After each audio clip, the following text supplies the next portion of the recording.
Hoy nos adentramos en un tema que muchas veces se esquiva porque incomoda, duele y nos confronta con realidades que preferiríamos no mirar de frente. El abuso en sus múltiples formas. ¿Por qué callamos? ¿Por qué las víctimas sienten que deben guardar silencio mientras los agresores continúan con sus vidas? Este episodio no es solo una reflexión, es una invitación a romper el círculo de silencio y a cuestionar las dinámicas de poder que perpetúan el abuso. Es un gusto para mí darles la más cordial bienvenida a Incomodémonos, un espacio donde exploramos temas difíciles, esas conversaciones que evitamos pero que son fundamentales para entendernos mejor como seres humanos. Aquí nos retamos a salir de nuestra zona de confort, cuestionar lo establecido y abrirnos a nuevas perspectivas que enriquecen nuestra vida. Prepárate para un viaje lleno de reflexiones, aprendizaje y conexión, porque a veces lo incómodo es el primer paso hacia la transformación. Esto es Incomodémonos, con este servidor Rafael Tapias Guzmán.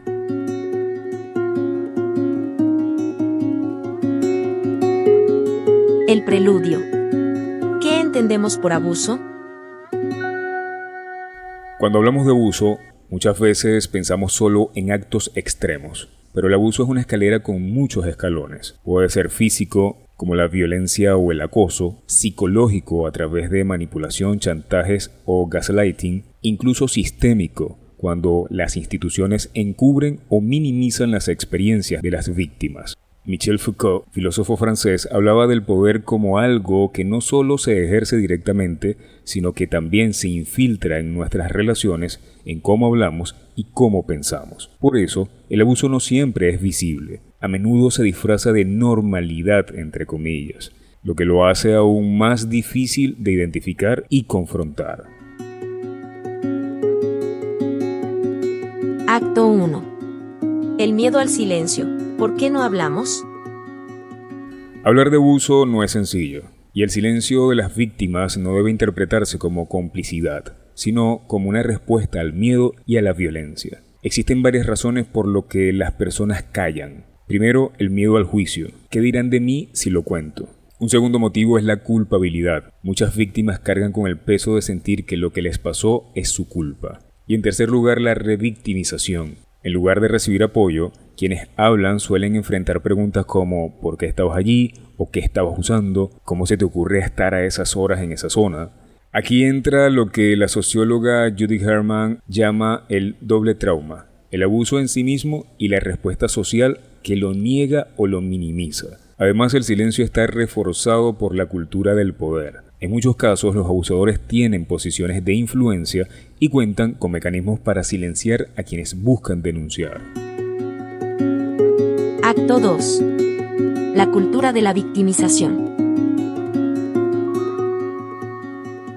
Vivimos en una sociedad donde la palabra víctima muchas veces se utiliza como un insulto o un sinónimo de debilidad. Pero, ¿qué es realmente ser una víctima? Ser víctima no es un defecto de carácter. Es una realidad que refleja un desequilibrio de poder. Sin embargo, la narrativa cultural suele romantizar el sacrificio o glorificar la resiliencia mientras ignora el proceso de sanación y justicia.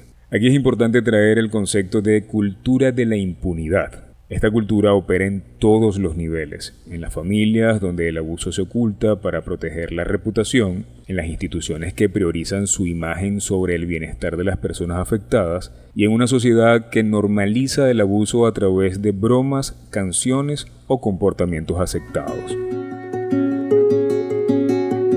Acto 3. Rompiendo el silencio y el ciclo de abusos. Romper el silencio no solo significa que las víctimas hablen, también implica crear entornos donde se sientan seguras para hacerlo. ¿Qué podemos hacer? Primero, creerle a las víctimas. La validación es el primer paso hacia la sanación. Segundo, cuestionar las estructuras de poder, preguntarnos qué sistemas perpetúan el abuso desde el hogar, pasando por el trabajo, las grandes corporaciones y hasta el gobierno. 3. Educar sobre el consentimiento, enseñar desde edades tempranas que el respeto por los límites del otro no es negociable. Como cuarto y último punto, crear redes de apoyo. espacios donde las personas puedan compartir sus historias sin temor a ser juzgadas o desestimadas. Un ejemplo de cambio estructural es el movimiento Me Too, que no solo sacó a la luz miles de historias de abuso, sino que también obligó a industrias enteras a cuestionar sus dinámicas de poder. Reflexiones finales. La importancia de sanar. Hablar de abuso también es hablar de sanación, y aunque el camino de cada persona es diferente, hay algunos pasos comunes que podemos seguir. Primero, reconocer el daño, permitirse sentir y nombrar lo que pasó. En segundo lugar, buscar ayuda, ya sea a través de terapia, grupos de apoyo o personas de confianza. Como tercer punto, redefinir la narrativa. Pasar de ser una víctima a ser un sobreviviente implica retomar el control de la propia historia. Como dice Bell Hooks, la sanación es un acto de resistencia. Cada paso hacia el bienestar personal también es un desafío a las estructuras que perpetúan el dolor y generan sufrimiento. Hablar de abuso no es fácil, pero es necesario. Cada historia compartida es un acto de valentía que abre el camino para que otras personas también puedan hablar. Por ello te invito a reflexionar con las siguientes preguntas. ¿Cómo podemos, desde nuestra posición, ser aliados en la lucha contra el abuso? ¿Qué podemos hacer para romper el silencio y construir una sociedad más justa y segura? Si esta conversación te resonó, compártela y ayúdanos a abrir más diálogos como este. Para mí es muy importante saber qué piensas con respecto a este tema. Estaré encantado de leer tus comentarios. Recuerda darle un me gusta o suscribirte en las distintas plataformas en las cuales me encuentro. Gracias por acompañarme hoy en este episodio de Incomodémonos. Un espacio para reflexionar, crecer y descubrir nuevas perspectivas. Recuerda que la incomodidad no es un enemigo, es una invitación al cambio. Si algo de lo que escuchaste hoy te resonó, te inspiró o te movió, compártelo con alguien que lo necesite. Las conversaciones incómodas pueden ser el inicio de algo profundamente transformador.